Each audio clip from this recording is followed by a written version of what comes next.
everybody. Welcome to the first in-person and hybrid version of the Barnes RAB meeting. I am Amy Brand. You've been previously only seen me from the shoulders up. So I'm with Jacobs. I am your facilitator. I think a lot of you already know that. I wanted to go through who's online so you know who's here. And then if we don't have a huge crowd, actually we'll just go around the room so that people online can also hear who's in the room. Online, we have, well, my colleague Lisa David is another Jacobs person who is helping just run WebEx behind the scenes, keep an eye on raised hands, that kind of thing. Major Sinclair, and I've already forgotten who all these are three was. Mary O'Connell. Mary O'Connell, thank you. Colonel Blossakut is on vacation, and he is calling in from vacation, so he's on the line. Where is he? I believe he's in Ireland. Oh, cool. So it's late at night, so but he's on the line. Dr. David, is it Bouch? Dr. David Bouch is online, and he is the TAP advisor. Elaine Magdanek, Keith Freihoffer, they're from the National Guard. Kristen, you're online too. Larissa Lawrence. She's everywhere. She apparently is. Larissa Lawrence. Major Brian Moorcraft is the new JAG. He's online. And Randy Burlingame, who is the public affairs contact for the base as well. Is that everybody? Okay. And then let's just go around the room for the benefit of each other and then also the folks who are online. This is our microphone. We have tested it and people can hear from the back of the room fairly well. Probably means you should be careful about how much you're shuffling papers and things like that because it's probably picking up all of that as well. And I forgot to tell you, this meeting is being recorded. If you don't want it to be recorded, I guess you should be quiet. We've been asked to record the meeting, so just be aware the meeting is being recorded. Okay, would you start with you? Sure. Good evening. It's great to meet some of the faces that I have not met before. I am Pete Carr. I'm the Vice Wing Commander of Arms, so I work for Colonel Blossakut, and we're here to help in any way that we can. And so, as I mentioned before, he is on the call, and we're ready for a big productive meeting. Thank you for having me. I'm Jen Baker. I'm the environmental manager over at Barnes. Christopher Brown. I'm with the National Guard Bureau, and I'm the restoration program manager for Massachusetts. I'm Chris Clark. I am a RAB committee member and a toxicologist. Congratulations. Mary Ann Babinski, Westfield resident, North Side. Kathy Hellman, co-chair of RAB. Jane Axon, Westfield resident. Kristen Mello, I'm the director and co-founder of RAFT, and I'm a Westfield resident. I'm also a seated city councilor, but I'm not here in my city capacity. I'm Caprice Shaw. I'm the acting section chief for the Sites Discovery Risk Reduction, Brownfields and Enforcement Group for Mass DEP for the Western region. I'm Johanna Phelan. I'm with Jacobs, and I'm here to support Amy. Christine Clark, citizen of Westfield, resident of Westfield.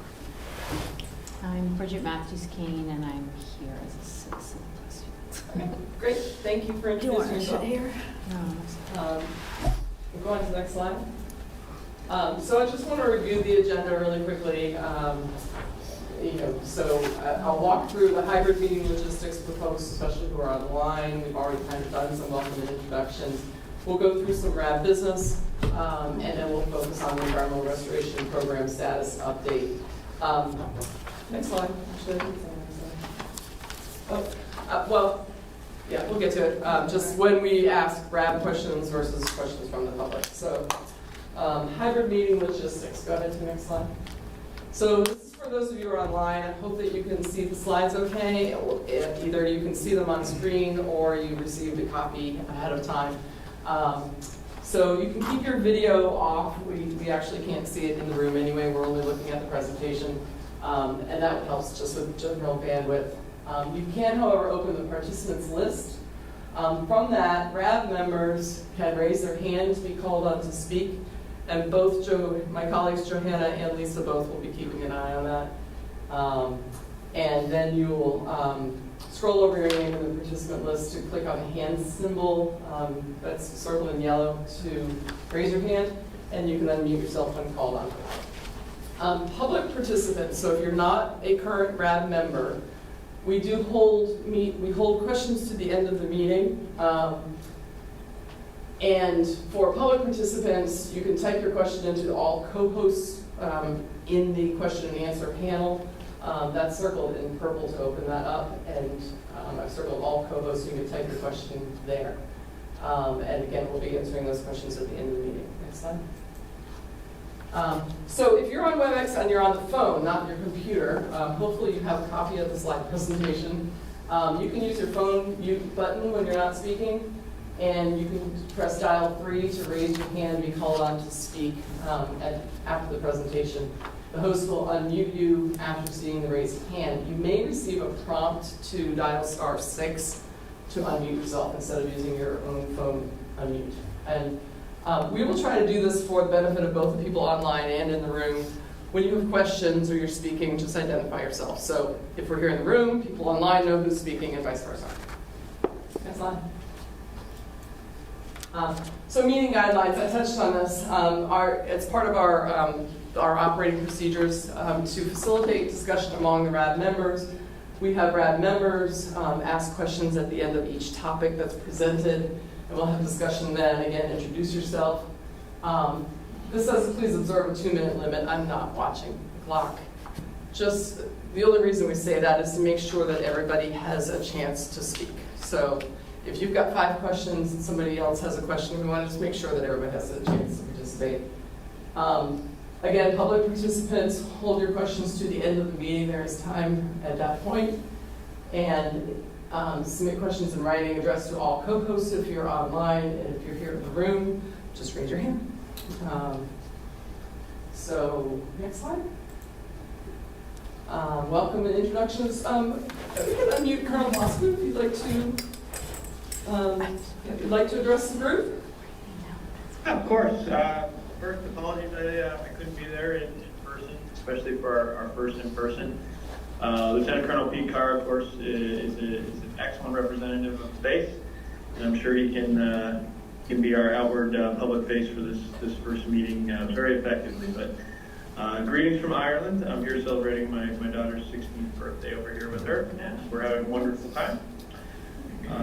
But other than that, I think there's some good improvements coming out. Not improvements, but some good announcements coming out from the National Guard Bureau in terms of moving towards our RI, and the funding looks promising. So we're going to talk about that, as well as moving out and the award of the contract for the technical assistance program. So again, I think it's will be a meeting where we can share some news and some progress. Again, as always, the progress is slow, but that's very intentional for a very slow and purposeful chain of events that need to happen before we can get to the full remediation. But we're here to work with the community, and we will continue to do so. Welcome. Thank you, Colonel. And Kathy, so these, I didn't explain, especially since we have guests, every Restoration Advisory Board, or RAB, has 2 co-chairs. So has 2 co-chairs, a base representative, and that's Colonel Blossomkoon is the base co-chair, and then a co-chair representing the community who's elected by the RAB members, and that's Kathleen. So if you have anything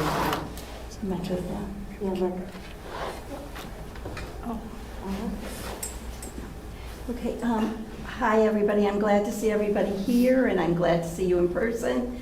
And unlike the Colonel, I am wanting to see this progress and not go at a snail's pace.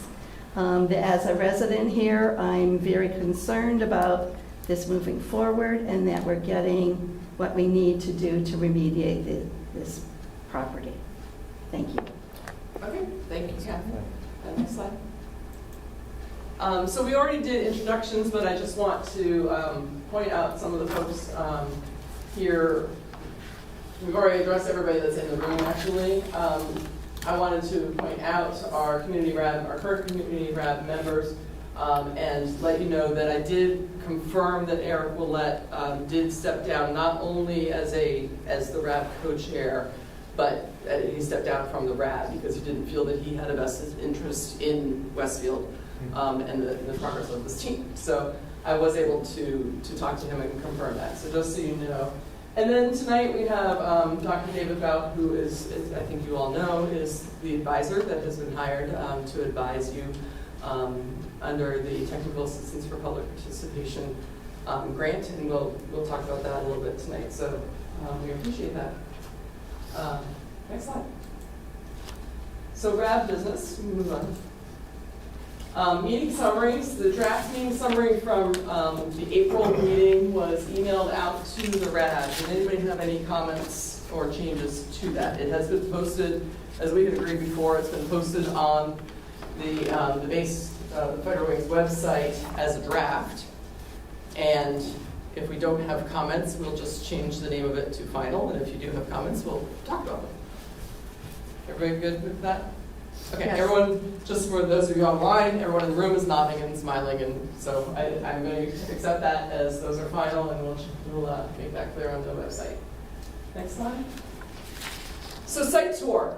It's probably good that we didn't have a site tour today. Because Colonel Luskin, I don't know how it is in Ireland, but it's very, very wet here right now. And so, so we weren't able to arrange the tour for today, as you know. We did propose August 1st, 2nd, or 3rd, and in the messages I got back, none of those dates actually work well for this team. I think, Kristen, you had suggested perhaps September. We're not melting, yeah. So, and another option, because we do have potential RAB members who are looking to join the RAB, is we wondered whether we ought to just do the tour in conjunction with the October RAB meeting.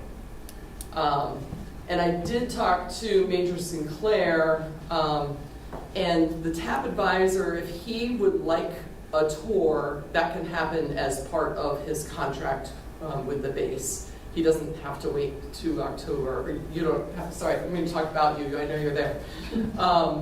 But if you do want a tour of the sites, you can contact Major Sinclair and arrange a tour as part of his contract. So, do people want to have the tour in conjunction with the October RAB meeting and invite new RAB members as well? Either way, either in September or October. I would prefer just having a 2 months advance notice. I think that's reasonable. Okay. Because it was, I understand that obviously the weather didn't work out, but internally, since this is quite a sensitive topic, it felt kind of like it was thought of last minute to check to make sure whether or not we could get a tour today, and so I was kind of upset to find it canceled today. And granted, I know that it didn't work out, but it felt like it wasn't registered as a need to do this until Kristen followed up with an email about it. So I don't know the planning side of things, but it just felt like it was kind of forgotten about, and then kind of last minute rescheduled. I think, and Jennifer, you can correct me if I'm wrong, it wasn't forgotten about, and I think it came down more to there are a limited number of people who can do the drive, qualified to drive. Sure. And we ran into vacation schedules. Yeah, the summertime with vacation. So that's really more what the issue was. Yeah. It's not forgotten about. We did discuss at the last meeting that we'd do the tour this time, but we did neglect to follow up and let you all know that we weren't going to be able to do it. So. 2 months notice would be absolutely appreciated for sure. Okay. So either I'm pro, and it depends on the schedules of the drivers too. Then a September date, the third Thursday in September, or the third whenever either 2 months from now or 3 months from now would be great. Okay. I would only caution that October it tends to rain. And I know that because my birthday's in October. Everybody thinks October is the most beautiful month. It's not. September is the nice weather. October, it rains. So you see what I'm saying? So I just as you're thinking about it, you're going to get more rain if you wait until October. I'm just saying. Okay. All right. So we'll take that as an action to check on schedules for September and October. Okay, next slide. So we've already talked a little bit about the potential new RAB members. So all RAB members serve for a 2-year term and may continue if desired. You all began in August 2021, so surprise, you've already been on the RAB for 2 years. And so time flies, doesn't it?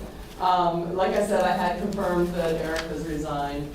RAB members serve, there's nothing, if you want to continue, there is no specific process. We don't have to be reelected or anything like that. So if everybody wants to continue to serve, then great, and I will keep sending you emails. If you don't want to continue to serve, please let the co-chairs and me know that. So we talked a little bit about, let's review what the process is to add new members, and so or to replace members, both. I went back to our operating procedures to check to see what we wrote about that. Currently, RAB members are responsible for filling vacant or additional community RAB positions, and there's a limit of 12 community members, and that's to keep the group as a manageable size.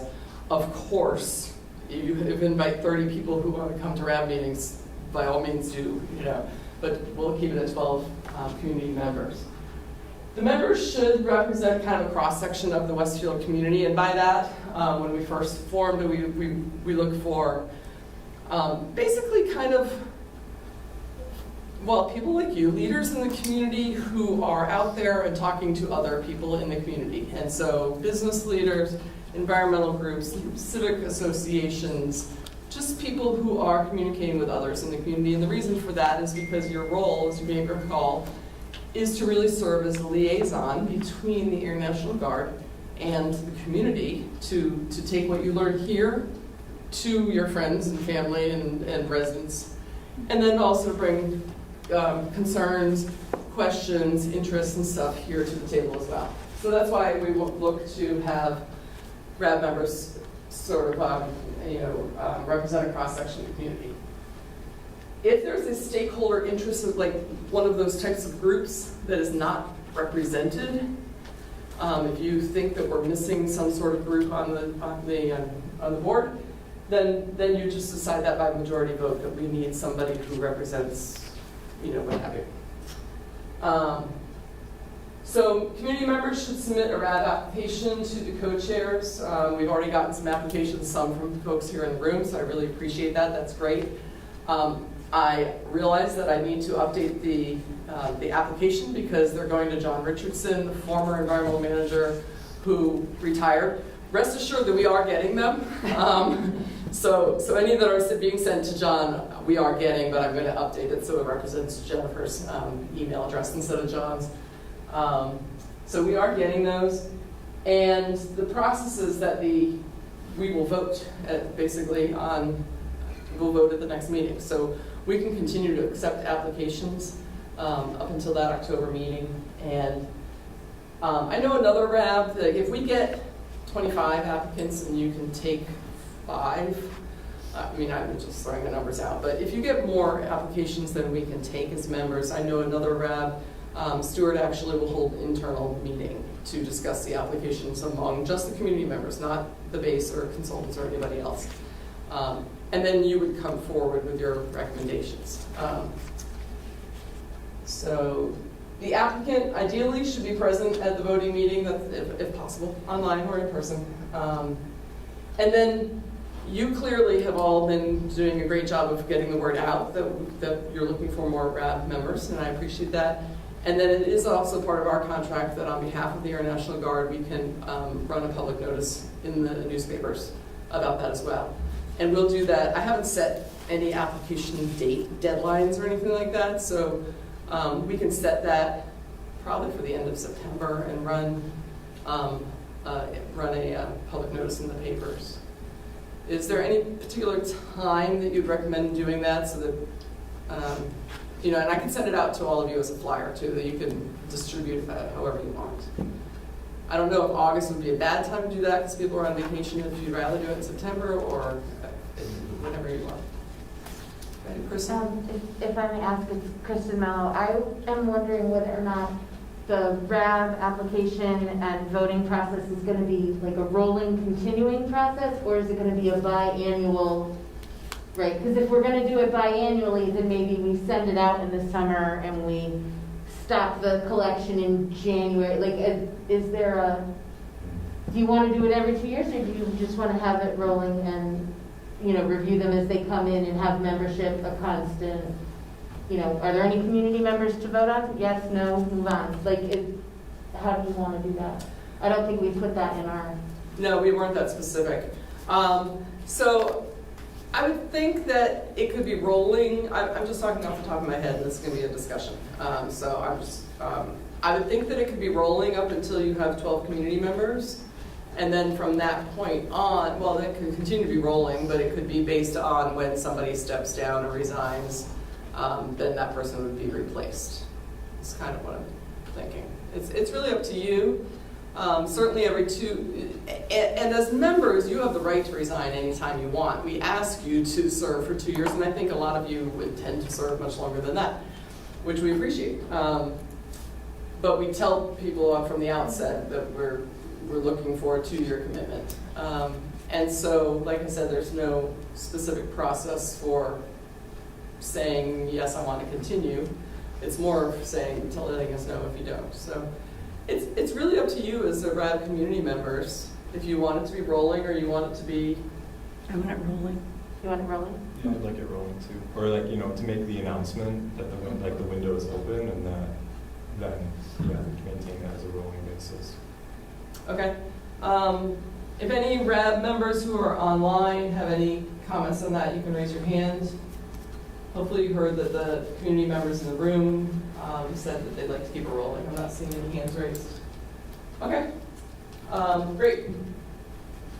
Would you prefer that I advertise? Is there a preference for advertising in September versus August when people, Let's say the end of August. Okay. It's the newspaper, we'll do one ad, so I don't know who sees it anyway. Well, I'm able to do one ad in the Westfield, in Springfield Republican and the Westfield News. But like I said, I can give it to all of you as a flyer. You can put it on social media. You can email it out to. That is probably going to be more effective than my writing really on ad works. in the papers. and will the new application and process be up on the RAB site, on the 104th site? Yes. Thank you. Yes. Possibly not for 2 weeks because I'm going on vacation Saturday. I just meant before the ad. I just meant before the ad. No. Oh, before the ad, Yeah, for sure. that's all. Absolutely. Yeah. Okay. Thank you. Yeah, next slide. Okay, so our upcoming meetings, we did agree on the 4th Thursday of the month, every 3 months. And we can make adjustments as needed, but I think, so what that means is, if you're not on your calendar already, our upcoming meetings are October 26th, January 25th, and April 25th. I think it's probably July 25th too, but I don't have a calendar in front of me. And we did discuss last time doing hybrid meetings. It looks like we've got lots of participation both in the room and online, so unless I hear from you otherwise, I think that would probably be how we'll continue. I'm getting thumbs up in the room. Okay, next slide. Okay, so this is a status update on the Technical Assistance for Public Participation, or TAP grant. Again, this is a grant that is awarded by the federal. So a community RAB can apply for, I'm telling you because we have some new folks here, can apply for a grant from the National Guard Bureau to have assistance. Basically, it's intended mostly to be a technical advisor who can read some of these technical documents for you and help translate and understand and tell you what they think of them, that kind of thing. So, so this group has obtained a TAP. I believe it is the first that was awarded in the National Guard Bureau. So kudos to all of you, and thanks to Major Sinclair online who did the contracting side of it to make that happen too. And it was awarded to UMass Amherst, Dr. David Bout, to obtain his technical support. This is his scope, and I'm going to warn you now, sir, that I'm going to unmute you to go ahead and speak about it a little bit as well, but I'll go through the scope real quick first.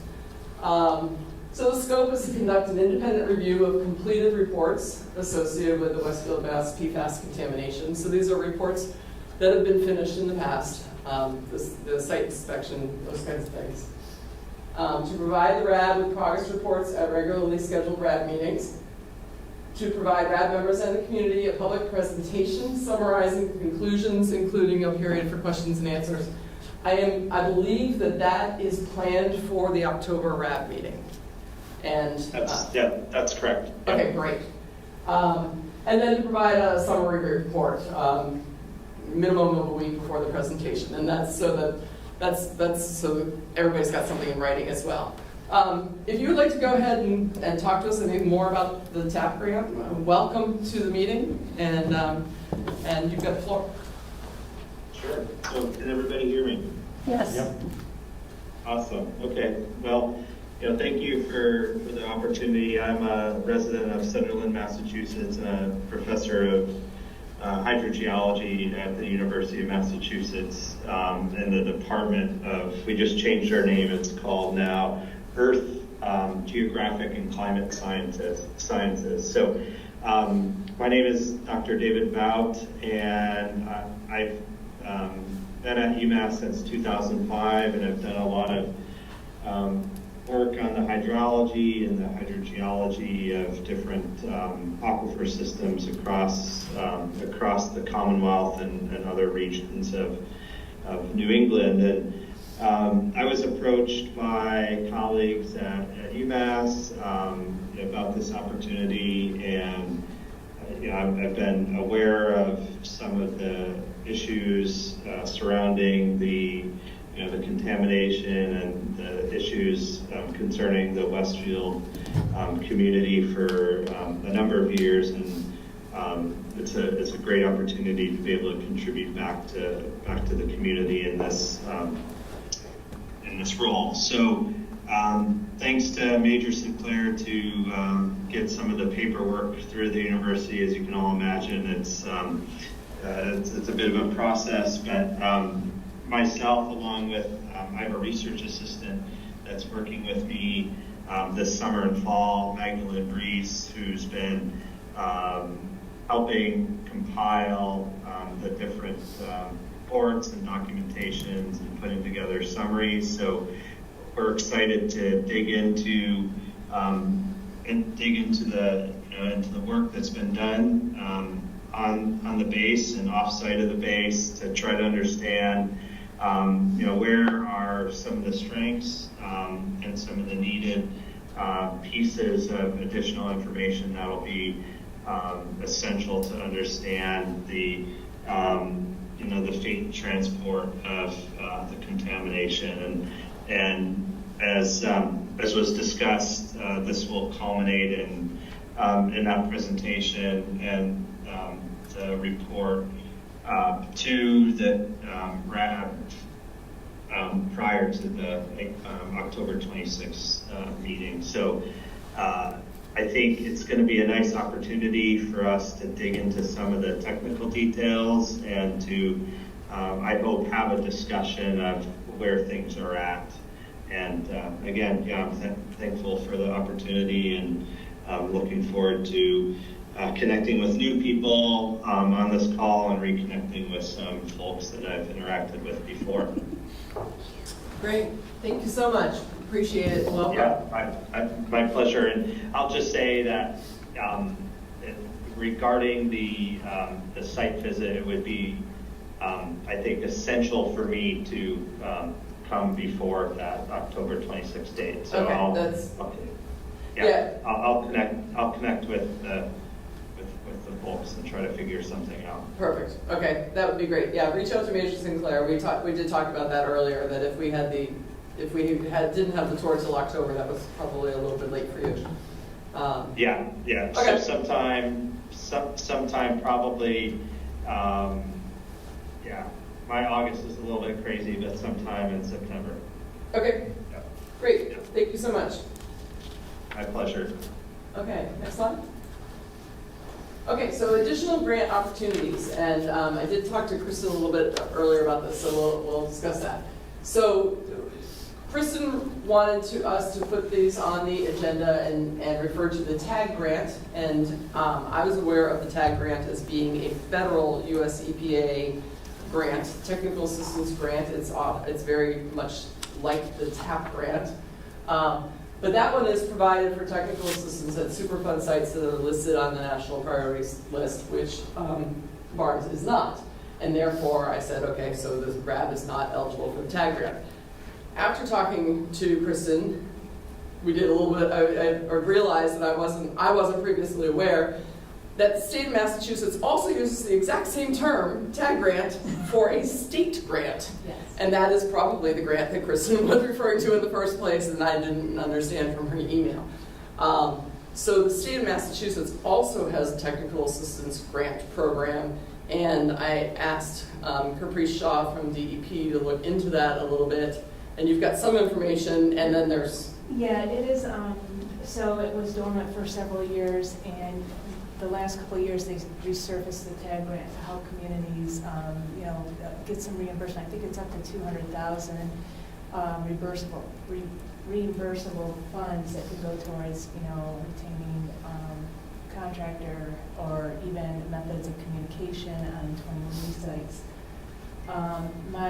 If you go, the best way I can explain it is if you go to Mass DEP, or if you Google Mass DEP TAG, it should bring you right to our website where it gives you all the information about eligibility, more information about non-eligibility, and also if you have any questions that they should go to both Margaret Shaw at mass.gov or Nancy Fitzpatrick. They did give me a couple dates that the question period is open right now, but it does have an expiration, and that is August 25th, where they can't receive any more questions about the grant process, and then applications are due October 13th. So those two people are the folks that... They're the contacts from Mass DEP, yep, and they'll be able to assist you with any questions regarding eligibility or types of applicable costs and things like that. What was Nancy's last name? Nancy Fitzpatrick. Fitzpatrick. And if you go to Mass, like what I found to be the easiest is to just Google Mass DEP TAG. It should bring you right, it should show you the website, and it opens right up. And both of their contact names and email addresses are in that page too. Okay, It's like thank you. in the middle. Okay. And my understanding is that this is a process, this is outside of the Air National Guard. This is between... outside, it's a state Right. Gotcha. review process. Yep. Okay, great. Okay. Yeah, Kristen, Colonel Glossy-Kuhn here. I wonder if that's something to bring to City Council. It seems outside the scope of the RAB, but definitely something the community should be looking into. So this is Kristen. It is something where the city would qualify, and RAFT would also qualify if the city's not interested. Okay, so the RAB could... No, not the RAFT. Sorry, it's because I have a mask on. RAFT, the community group. Oh, RAFT. Yes, I'm sorry. Gotcha, understood. Yeah. It's a N95, sorry. Okay. The Strategic Environmental Research and Development Program, I don't know how to pronounce that acronym, and the Environmental Security Technology Certification Program. Chris, do you know anything more about that? I do not know much more than what you see on the screen. It's the Department of Defense's Environmental Resilience and Installation Energy and Water Research Program. So it's a research-focused program. Chris, can you elaborate? It's a lot of people, you'll hear it referred to as a CERTIP ESTP. It is the program where that is how the government gets the academic, industry, and other federal agencies to partner and work together at basically accelerating technology that could be useful for restoration in this instance. Because some new technology may be a little too risky for them to go off and just, let's program projects and get those to go off and do your new cleanup technology. So this is a way to get them from research to pilot, bench scale, all that stuff. That's how it goes through there. There is a statement of need that is published, and that is how, like, if you have a group that's out there that wants to get involved, they need to keep an eye out for the statement of needs when those are, because that will list the type of projects that somebody could, hey, I want to work on this, or I'm going to put a proposal up for that project, and that's, and then they're on the fiscal year cycle, so I think by the end of this fiscal year, some more projects will be awarded and then just starts off again. So that's pretty much the high level of that program. Okay. And I think Dr. Bout had his hand raised. Do you have a question or comment related to additional grant opportunities? Yeah, specific. I think Chris did a really nice job of, I think it's Chris, right? Yes, that's right. Yes. Did a great job of describing the program. Yeah, it's definitely focused more on translating, more academic research into addressing specific statements of need regarding typically contamination issues around DOE and DOD sites. So I think this particular, if we were thinking about this for, let's say, Barnes or Westfield, we'd really, I think the case would have to be made, and it's probably possible that, whatever would be pursued would have, like potential translation to other sites around the U.S. Great, thank you so much. And then the last bullet on the slide refers to a next TAP application, assuming that everyone's nodding, that I think assuming that you might want to do another TAP grant. I believe you're eligible for, each grant can be up to $25,000 and total is up to $100,000 unless there are hoops to jump through if you go beyond $100,000 eventually. You're not there yet. And so the timing of the next TAP application is something we can talk about probably more when we talk about where we are in the RI process, and you can be thinking about what you want in that, like what do you want somebody to review, and therefore when might you want to apply for the next TAP. Does that sound okay? So we can talk about it more when we get to that part of it. Okay. All right. Next slide. So, RAB member discussion. I sort of just took discussion as we went. Are there any other comments or questions on the RAB business that we were discussing? Okay, then we'll move along. Oh, sorry. Go ahead, Kristen. Oh, yeah. No, there are, but if anybody else wants to first. Okay. Go ahead. Okay. So first I want to say welcome to Dr. Bout. It's good to hear from you. I haven't seen you since the PFAS 101 at UMass. I am thrilled. My first question was, what about the timeline? But I am thrilled to find out we're going to get the report in October. That makes me very happy. I have a request from Caitlin. Would you please, when you come and give your report and your talk, would you bring your aquifer model, because she's dying to see it. Remember the little model that you had at UMass? Is that portable? Sure. Can that be moved? Yeah. All right, so if we could please see that, that would help a lot. That visual is fantastic, and thank you so much. And what else? The reason that I brought up the CERTIP ESTCP is because the papers here from Mr. Owens are about moving interim remedial actions and assessing situations and doing things like groundwater extraction in order to keep plumes from migrating. And so I was thinking about how those affect our base and our situation directly, and I wanted to be able to open that question.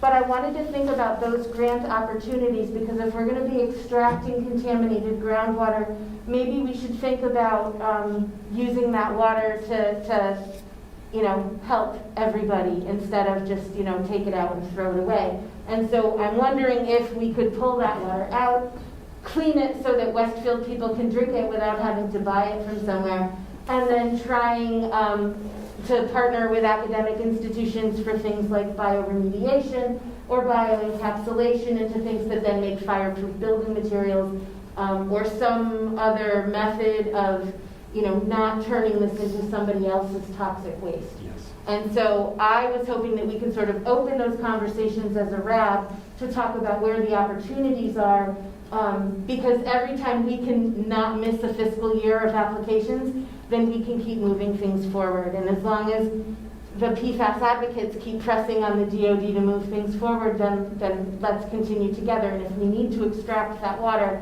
then let's learn from it while we do. That was my point with those.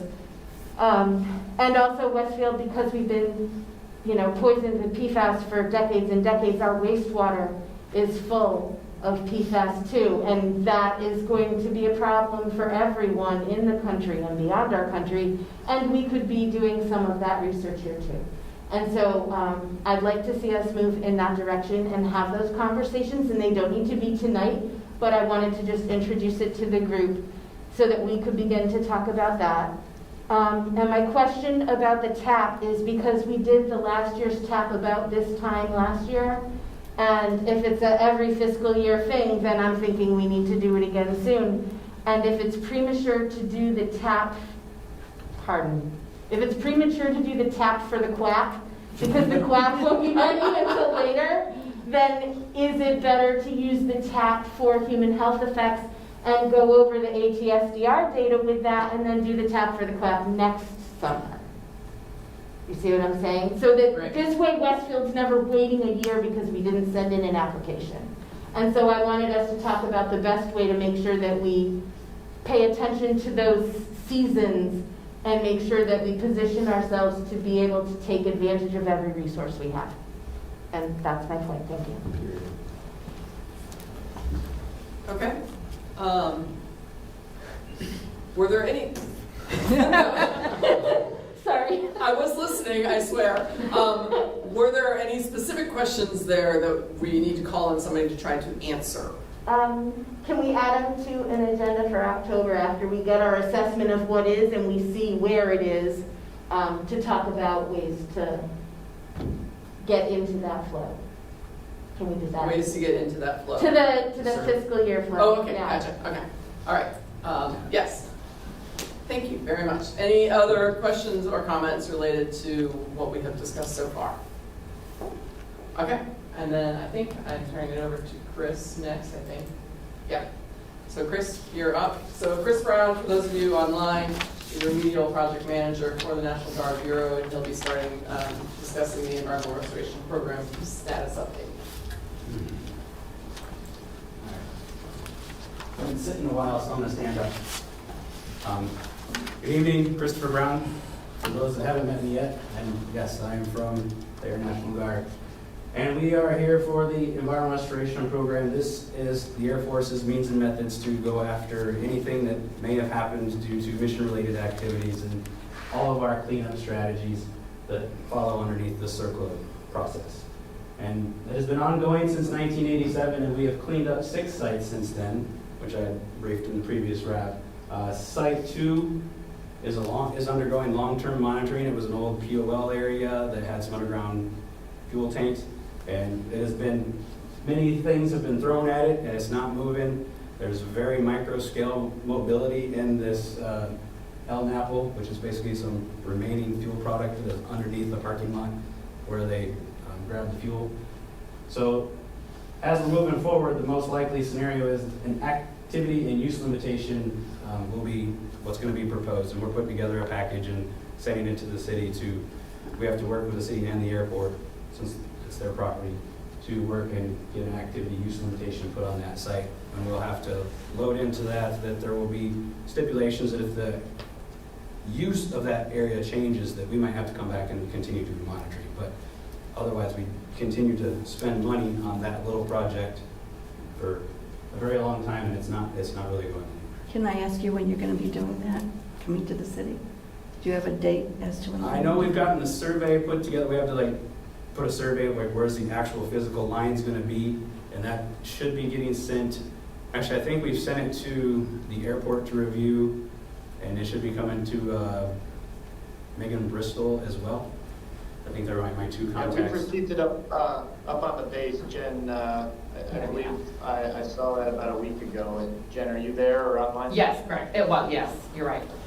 So if I could just remind everybody, for the sake of everybody else on here in the room or online, to just identify who's who when you're speaking. No. Well, we knew that was Jen, because you got called on, and that was Kathy Hillman who asked the question. It's also for the sake of the meeting minutes as well. So I know my colleague who's taking notes doesn't know who was speaking as well. Okay. Because it'll have to get approved before we can. Okay, so the process is in the pipeline. In the pipeline. Okay, and how long do you think that's going to take? That I am not 100% sure of because that has to get to the city council. And once you guys get the package, I'm not aware of how that process takes. Okay, so who's bringing it to the city council? I'm the kind of person that presses you with dates No and problem. times. I will When you're do that. doing it, because we've been doing this for a long time, and I want to make sure that we're doing it quickly and efficiently, and that it gets to the right people at the right time. Yep. That's me. So Chris, do you know how that gets submitted to the city council? Is it something that comes from the National Guard Bureau? It will probably come from the National Guard Bureau, and I need to work with the real property specialists at the Bureau as well. That's why that world is just outside my language, is understanding all the metes and bounds that come with real estate. So that's why I'll have to get some answers from you on that one. So can we take as an action that you'll talk to that person and get a better feel for the process and hopefully also maybe the timeline to get at least to the city of Westfield? Is that all right? Mm-hmm. Thank you, I'm putting Amy. you on the spot, but, you know. It's kind of a draft package at the moment, so Okay. we haven't gotten to the final product. And as you guys have already discussed, PFAS investigations began in 2016, and the primary regulatory agencies and stakeholders you see have been Mass DEP and the National Guard Bureau, as well as you guys as the RAB, you're the huge stakeholder in this environment restoration program. Move on to the next slide. And this kind of outlines, it's a little different than the last CERCLA process. This way I can show both sites. This slide's a little bit different. So you see, when we have a site creation, we do the preliminary assessment, site inspection. We are now moving towards the remedial investigation and feasibility study, which has been approved, and it is on track for award. And then that's kind of like the standard life cycle that you will see for the entire CERCLA process. Once we know where it's going or where it's at, then we have the feasibility studies where we figure out the technology that will be applied. Then you'll have the remedial design where we figure out just exactly how are we going to apply it, the technology, along with the remedial action. That's where we end up constructing, or if we have to do interim actions. And then you have the remedial action operations where, like the former site where we had to dig and we had to pump stuff out and we had to apply stuff to eat the petroleum products and degrade everything down. So it's a very long process. And we are just entering over there into the RI. Yeah. I just make sure everyone's aware that the CERCLA is long, methodical. It's a very intense process. Any Go ahead, questions? First question. So I think we've been over this before, but PFAS and PFOA is the focus of this remedial investigation. Or Yeah, for the one that we're about to, it's PFAS. So you're familiar though that AFFF, aqueous film forming foam, has up to 300 different distinct isomers of PFAS, correct? So is this RAB prepared to discuss remediation of the other PFAS compounds that are in the aquifer, or are we simply focusing on just these two? Because EPA is just taking public comment on regulating a third PFAS compound that our community was especially hit by. So I'm wondering if the RAB is going to be open to also investigating this particular compound. We are also looking at your particular RAB, the Mass DEP, or your MCLs. Yes. Apply here. Is that one of yours? Yeah. Will be in there as well. Yes. It's Kristen. I'm wondering if EPA, in May when we were at EPA headquarters, they told us they were dropping their limits at the end of the summer. If they drop those limits and that becomes a thing, do the PFAS that are in that little algebraic equation become included in this? Do they get wrapped in? Are you talking about different compounds or just changing Not just changing these numbers, but remember when they floated these new limits, they were saying, you know, the 4 and the 4, and then they were having an algebraic equation of PF, HXS, Gen X, PF, right? And there were that 4 that were like an algebraic equation. So my question is, do those come into play for us if EPA sets legal limits for them at the end of the summer? Well, as you can see, the remedial investigation takes a very long time. So I'm saying is things will change as this evolves, and we will have to work at getting those things applied once they go through the proper channels. Okay. So like, if something changes, then there's usually another fallout where when the EPA does it, then the DOD gets the time to make their comments and they start pushing their policy down, and then we apply all that. And then I have to push it through into a contract or mod a contract. And so it will, when things change, it will get addressed because that's the whole circle process. Okay, so we'll propagate, but that's a whole separate, okay. Thank you. And the RI is screening, you know, it's on the next slide, I think, or did I get rid of that one? The whole 1633 is what's being used, that method is what's being used to capture all 40 to look at. But of course, you know, the risk screening levels that we're using are on that DOD list, and it's not all 40, but we use the EPA method that captures the 40. So I know that the ones that you're looking for are mainly in that list. But yes, there's thousands of compounds. So, and moving on, since we naturally transition to the next step, which is the remedial investigation, to determine the nature and extent, you can see I've been working very hard at keeping this thing on track. The proposals, I did call and check today.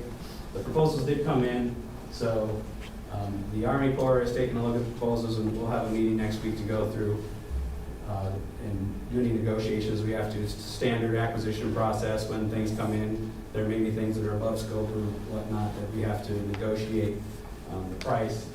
So what's the Army Corps' role? They're the contract? They're our contract agent. Okay.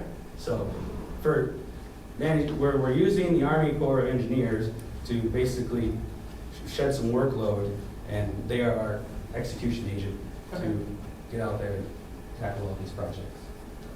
And so we have a little bit of it. There's standard things that need to be done as getting that thing awarded, and pretty sure it's going to be on time. I've been briefing this thing weekly. And so the next item, once it is awarded, I will get a project schedule, and then I'll have a better idea of telling you when the uniform federal policy, quality, assurance project must be. I speak in acronyms so much, it's hard to remember what the actual word is. But when that comes out, which is your heart of your remedial investigation, it tells you this is what we're going to look at, this is where we're going to go look, this is how we're going to do it, these are the means and methods that will be applied to this project. And so if you want that reviewed, I am projecting right now, I'll probably change that once it's awarded, for the summer, fall time frame of next year. Because since it's going to be an end of FY23 award, usually takes about a year or so to get one of these put together. So that's when it will be presented as like a draft final product for you guys to review. Of the UFP FLAP. That'll be the first main document. Who's next slide, I think? I think we're at the Yeah, I was going to say, Yeah. I thought that's where we were about to get to, and I knew you were all like, Answer it if ready you want. to ask your questions. So, Okay, so RAB members, yes. yeah, do we Kristen. just tap for the clap now, or do we wait here and do that at the end of next summer? Oh, I need to look at a calendar. What was it called? So the question was, and welcome for joining us. That's Kelly, he's a member. So Kelly, please, if you'd like to sit at the table. I'm good here. Okay, we have a number of people I've been sitting online. for a couple hours in my truck. So Understood. I might be standing up and stretching out a little You bit. can stand and wander around too. I'm Amy Grant. For those of you online, Kelly Peace was able to join us. So, and he asked to repeat that question, and it has to do, we were discussing it earlier, the timing for the next TAP grant, if the RAB wants to use it to have an advisor help explain the UFP QAP. So that's what she was saying. do we do tap for the quack now? Which feels like it should be a dance. So I think, and I don't know if Major Sinclair has any input. If you do, let us know. But I know you don't know for sure. So yeah, if we go back for, you don't know for sure when that will be out. Yeah, so that's what I was thinking. Like, in a perfect world, it would be out on that date that I was projecting, like a year from now. But Summer, fall. That would be very tight. So if anything slipped, we're going to cross the fiscal year. Yeah. And then you would want your other TAP grant option that you were thinking of before this one, but it'd be so tight. So it's not my decision, because it's on which way to apply the grant. And I wouldn't. And you won't know that date. I won't know that date until I get a project schedule. And I get that usually somewhere around 30, 45 days after a project gets awarded. So we're looking, I'm not going to know until probably the next round. Go ahead, Chris. Hey, Chris, Chris so could we do a, oh, there's someone else. Go ahead, Chris, and then we'll, go ahead. Me, Chris? Sorry. Yes, no, you, Chris. Sorry. Chris Clark. So could we do a tap for just the concept of a remedial investigation? And so maybe we don't have the results by then, but at least describing because if y'all are going to be reviewing this at the end of the month, you'll know what they're going to do for the remedial investigation, right? Are you looking for? No.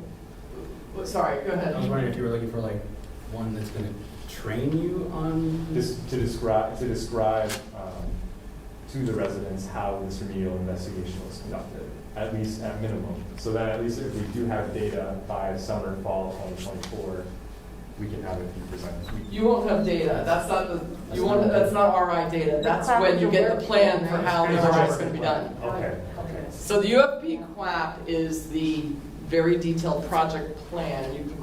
You can jump in, Chris, if you want, instead of me, of how the RI is going to be done.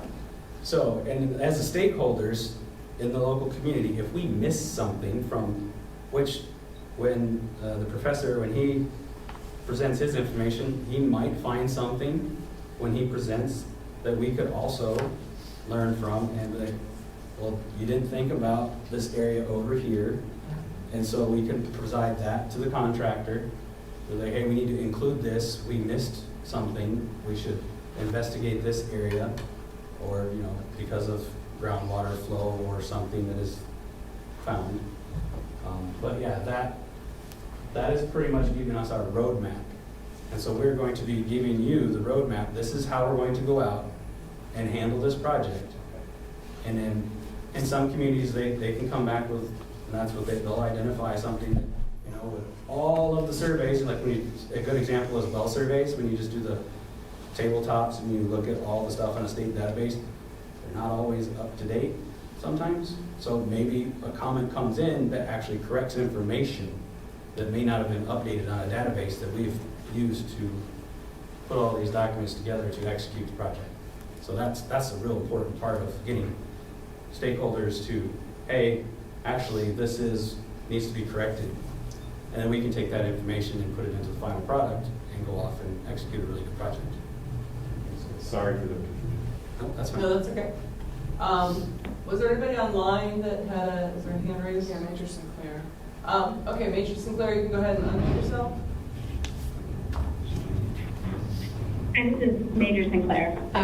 Just for help in terms of the planning process, in order to get a contract through, I need 3 to 4 months from the time that with an approved TAP grant and the funding in order to award a contract. Okay, so in terms of process, the RAB submits the application. That goes through the Guard Bureau first for to be approved and to release the funding for it. Correct, Chris? Yes, I work at getting you the funding. Okay, and then once that approval is done, that's when the start of the 3 to 4 months that Major Sinclair needs to do the contracting and award the contract. Okay. Does that help, Chris? It's Kristen again. What is the time frame that we have to review the QAP before work starts? Or is there another draft that comes out? Is there a final draft? What You is would be the? receiving the draft final, and it's usually gonna happen at the same time that I send it off to the regulators. So it would be like 30-day review time. Keep in mind, the longer you review the UFP class, Right, the longer it takes takes. before the RI fieldwork starts. So we get the QAP, we have 30 days to go over it, and then work starts. Is that? Field work would probably follow, see, that's why I need the project schedule. Field work will follow probably, oh boy, the following year after that. There are plans and things that they have to write. Because they also got to get the health and safety plan. I mean, there's little plans that they have to do for basically keeping the contractors' work in compliance. This is the roadmap for the technical piece. The rest of it is all the regulations that apply to basically any project. Can I get a copy of that? A copy of what, sir? The schedule, like what? I can get a copy of that once it's awarded. We're not in the awarded yet phase. So you don't award, okay, so you can't break out the schedule? I mean, Yeah. So I can share the big milestones once it's awarded. It's gonna be 4 to 5 years. it's gonna be a long time. Colonel Wassinger here. Are you all impacted under continuing resolution, i.e. if No, the that WAP is completed in fiscal '24, would you anticipate being held up by any CR going into '25? No, because this will be awarded with the money that we've already got set aside right now. So that shouldn't happen, because that's all about, new starts don't usually happen. But if you've already got something going on, that doesn't impact. Okay, so now, once it's funded, it's falling under previous year's money, 5-year executable?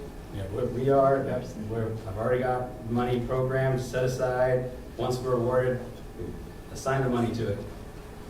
Okay. I guess my recommendation from the wing side would be to press forward with the contract, and then if it turns out we don't execute it, then we don't execute it. But I would rather have that option open and available, especially with the 4 months. So what we would need is to be thinking about awarding or pushing that contract forward in May of next year so that it would execute inside of fiscal 24. Sarah, what are your thoughts on that? This is Major Sinclair. Yes, sir. It would depend on if it's a summer time frame, then assuming July, you would want something closer to the March, like it all approved, so I can work on the contracting part starting March-ish. And then that way you get all in that 30-day review period and you just build extra time into the contract duration. If it's the fall and you assume like a September, then you're back to, I believe it was June. Okay, so I don't think there's any harm other than maybe some wasted time if it doesn't come all together. But I think it would be better to be prepared unless there's any dissenting voices out there. Colonel, you think we should go with a tap clap, with a clap tap? Is that what you're saying?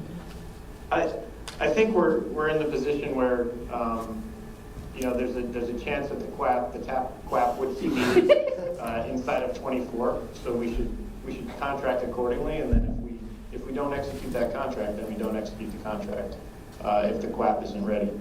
But then we would have to resubmit in fiscal 25, and that'll be delayed just by the nature of we have to wait until September or the end of September to be able to submit that contract inside of 25. I'm sorry, it's Kristen again. If the regulatory detail work takes about a year, should we do the tap clap next year because you'll just be getting the clap at the end of the summer and it's going to take that long anyway? Or should we just do the tap clap now and then push it if we need to next year? Right. I guess my feeling is to get the contract written, to be ready inside of 24, and then if we have to write the contract in 25, we'll do that as well. And then if we have to do 2 contracts inside of 25, then we'll do that as well. But better to get ahead of the need, just like you had said earlier. And the TAP, granted, it's work on the wing's part to put these contracts forward, but the TAP is not a one and done inside the fiscal year. We could do multiples. It's $25,000 a year. So if there's multiple needs, we could do multiple contracting actions. Okay. Thank you. All right, thank you very much. We'll make sure that we're ready to go. Major Sinclair, looks like your hand is still raised. I don't know if you had any other comment or if that was just still raised. I'm sorry, it still was raised. I didn't hit the button to take it up. Okay, And Sarah, please keep me honest on all those contracting comments I have. My knowledge is broad but not deep, if you will. Okay, and Chris. Everything you said was good. Okay, Chris, I'm going to ask you to clarify one thing that I didn't quite understand. So when and maybe I'm the only one that didn't understand it, but when the UFP QAF is submitted to the regulators, it can go to the RAB at the same time. If they've got their grant all set, they can have their advisor review it. You mentioned 30 days, so that's a 30-day review period that the DEP has it, and that the RAB and the advisor would also be reviewing it. And then the year is that's not a year-long review process. That's the year that the RI contractor is getting ramped up to get in the field. Is that right? Because first we'll get through developing the work plans, then they'll get out and they'll go out and sample, and then when the samples come back, that's when we're going to start getting data. So that's the long process. Okay, so I just wanted to clarify that that's not a year-long process that we're reviewing. Maybe I'm the only person that misunderstood that. Okay. Other questions from the RAB on this process? Did that answer, I think it helped answer the questions on when to submit the TAP, even though there's obviously a moving ball there that we don't know yet of when that document will be ready to review. I have another follow-up question too. Okay, Chris Clark. Hi, Chris. So I also am curious, so these TAP grants, I know we've talked about it before, can you re-clarify what our eligibility is? Ultimately, we're eligible to apply for TAP grants for professionals to review documents and information to explain to the community. Does that include health effects? To explain, well, not to monitor, but to explain. Right, so the associated health effects of these compounds that are on the base, can we apply for a TAP grant that directly, that basically someone would go through to describe potential risks and health effects from exposure to the compounds that are found on the base? Yes? Excellent. Yeah, we might want to just double check we did a presentation that had a chart of what is eligible and what's not, that came right out. Yeah, we might want to just take a double look at that. The health that came right effects out. are in there, but you can't take new data. Okay. Right, that's true. You can explain what's already there. We can't use that money to create new data. Okay. Right. That's the simplest way to remember the TAP grant. Okay. You can explain things that have already been done to get down to words that everyone will understand outside of the academia. Okay. Thank you. So I know we went back a slide, but I think we're still on the RAB member discussion. Are there any other RAB questions, either in the room or online? Kristen, she didn't even raise her hand, she just started laughing. I'm so sorry. Okay, so I have been told that there is some tension with appropriating GAC media filter, the media, and that the DoD is positioning itself to make sure that they get the GAC media that they need. Our groundwater wells 1 and 2, 7 and 8, and 3 and 4 all have GAC filtration on them, all of them. We don't use wells 5 and 6 except for when we desperately need it, and we use the Granville Reservoir, but in November that gets low and it turns over, and so things, get difficult in the winter when there's less rain. Right now I'm sure the reservoir's nice and full. So my question is, I know that we're not at the place where the DoD has taken responsibility for the GAC filtration on the other side of the fence. But if we end up in trouble is the DOD going to help Westfield get gas media? That is a good question. I might have to take that one back. Will you please? Yes. Because I am hearing from around the country that it is getting harder to get the media, and all of our groundwater, except the 2 most aggressive wells that give us the least production, have GAC media on them, and you know that the water near 7 and 8, which are our highest producing wells, is highly contaminated, and if we get stuck for GAC, we won't be able to flush the toilets. And so, after hearing from other RAB members, hearing from their engineers saying they're having trouble getting the media, I want to make sure that the National Guard and the DOD know that we are asking for help to make sure that we don't have to turn off our water. Yeah, that's the first I've heard of that one, so I'm definitely going to go back and ask lots of questions. Please, It was brought up at the Stewart RAB meeting last night. Oh. Yeah, actually. Yeah. So for anybody, I want to remember that we have some new folks in the room as well, or maybe you already know all this, but part of my job is to make sure everyone knows what the acronyms are. Sorry. GAC is, that's okay, GAC is granular activated carbon. It is the media that is used to, in very many cases, to filter PFAS. It's actually, you can picture it as a giant Brita filter, is, basically. That's me doing my public involvement, like, just, I'm sure it's not exactly like it, but that's. Next slide. So, Kristen, I don't know if I answered all your questions. I do want to give folks who are not RAB members, or maybe not yet RAB members, I don't know if you have any questions, either online or in the room. I want to make sure that it is 7:15 and we have to end at 7:30. So I do want to make sure that anybody else who's not a RAB member has an opportunity to ask questions. I'm not seeing any hands online. Don't be shy if you do have a question. Yes, ma'am. All right. Mary Ann. Just because you said not to be shy.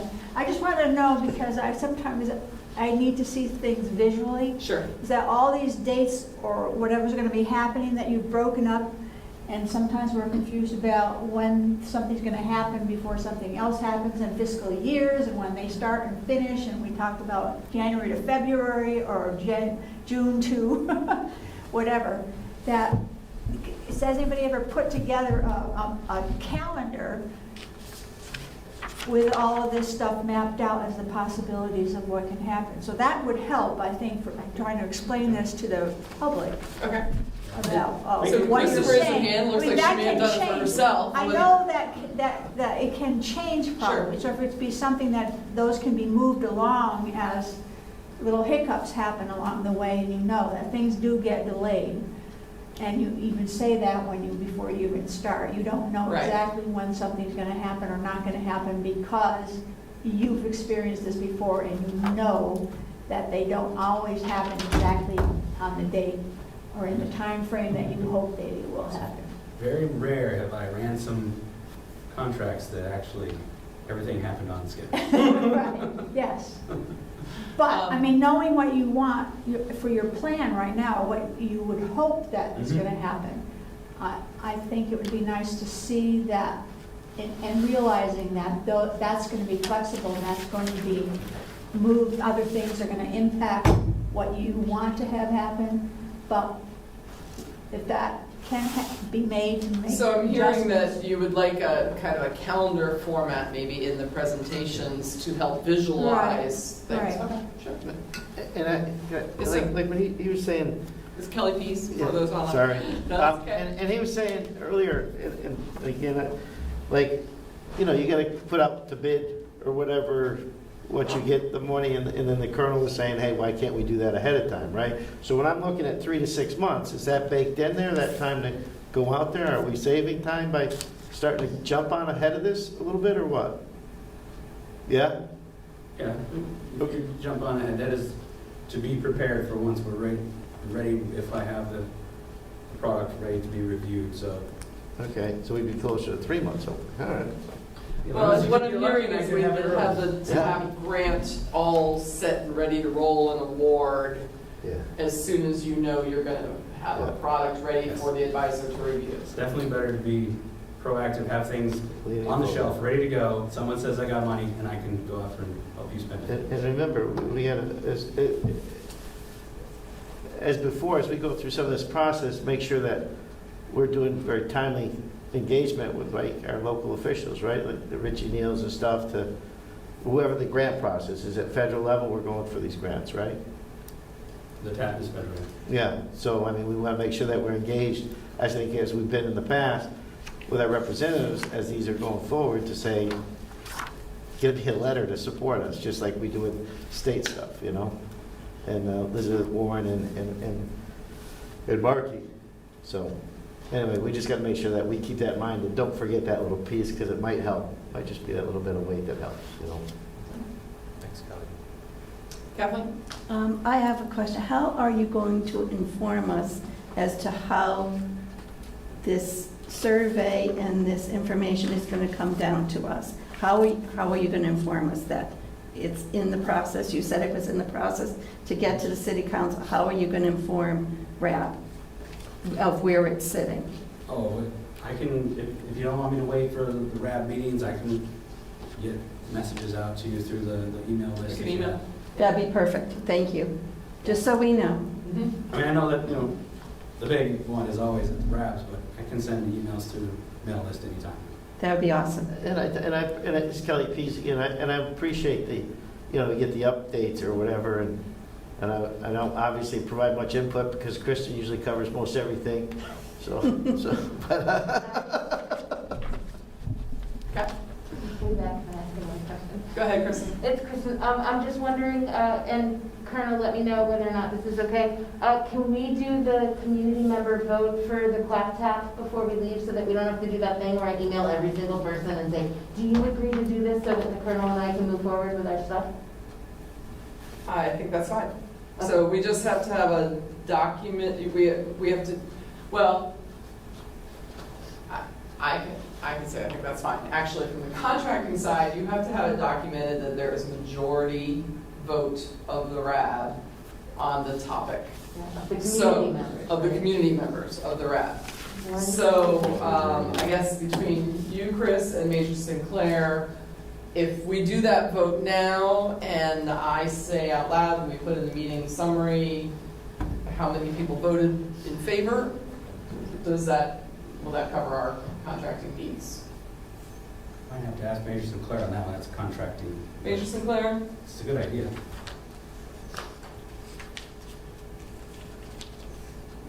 She's on her phone, so we have to go through the process of unmuting. There we go. Hi, this is Major Sinclair. And yes, it took a while to unmute. That's okay. If it just says like the majority of the community and you have everything in the contract and you have everything that way, then it should be fine. But I don't have, I haven't read your portion of everything to be able to fully answer that question, if that makes sense. And we voted through email before, have we not? You voted about an email so we can before, send stuff out and and the get it going. emails We don't were have to, submitted we don't have to as do part- it tonight. I mean, Yeah, the and we can do emails it were pretty submitted as part of the rapidly. package. But if we're all here, We have a majority tonight. yes, we do. The people sitting here are a majority, so if you want me to fill out the tap for a clap and give it to the Colonel, right, because the Colonel is the one who starts the process with the National Guard, then we can vote to do that, and we won't have to do the 700 emails. So all you're saying is that we're voting to just give you the permission to write it out and submit it? Yep. Yep. Okay, so community RAB members, if you agree with that, raise your hand. Sure. Okay, 1, 2, 3, 4 community RAB members, and that is all the community RAB members in the room right now. So, and there aren't any community RAB members online. And we have 7. And we only have 7 now because Eric left. Okay, so you do have, so just, we'll make sure that goes into the meeting summary too, and this is being recorded, that you do have a majority vote of the RAB. Oh, and by the way, To do a tap on a quack. and defend the senator, he was still in session when I left the State House today, so. He wasn't allowed to vote last time anyway. Okay. Yes. Okay. Thank you. That saved us like 10 emails. Yes. That's right. And this is the first time we're ever really meeting in person. That's absolutely right. You know, Yeah. it's the very first time. Efficiency we have going here. Yep. Let's move on. I think there's a slide or two at the end. It's 7:22. So I just want to share contact information, and you guys have copies of this presentation. But if you need to contact the base, we can go through Randy Burlingame. His email is there. Kathy is the community co-chair. Chris Brown's email is there, and Caprice Shaw's as well, and phone numbers. And websites, we can provide these to you for. I know Kristen has the email address or the website address for the Mass DEP tag grant because you sent it to me. So we can share that with the RAB as well if everybody wants to have that website. Are there any others that you're burning? Okay. Next slide. Closing remarks. Thank you all for coming. Okay. Kathy? Colonel, you have any closing remarks? Colonel Boskin, there we go. Another great meeting. Thank you, everybody. We're, again, just very, very happy to be able to work with the community to come around to resolution of this. And I know the timelines are frustrating, but I do think that getting things down on a calendar, maybe a timeline type format that maybe integrates what the states and the federal fiscal years kind of overlay on, maybe just a 5-year look from where we're at, and then put some milestones on there. Again, it's going to be a long road from here, but we are ahead of the wave, and I intend to keep us ahead of the wave, because just like Kristen said, it pretty quickly becomes a battle for resources, and it doesn't matter if it's the activated charcoal or the money that's available for RIs or the money that's available for remedial actions. We are on the front edge of this, and that's where we should stay, and that's where we should work to stay. And as both federal agency and members of the community, the way to make that happen moving forward is through constant political advocacy, right? Because money is spent not by this base, not by this city, but by our federal government.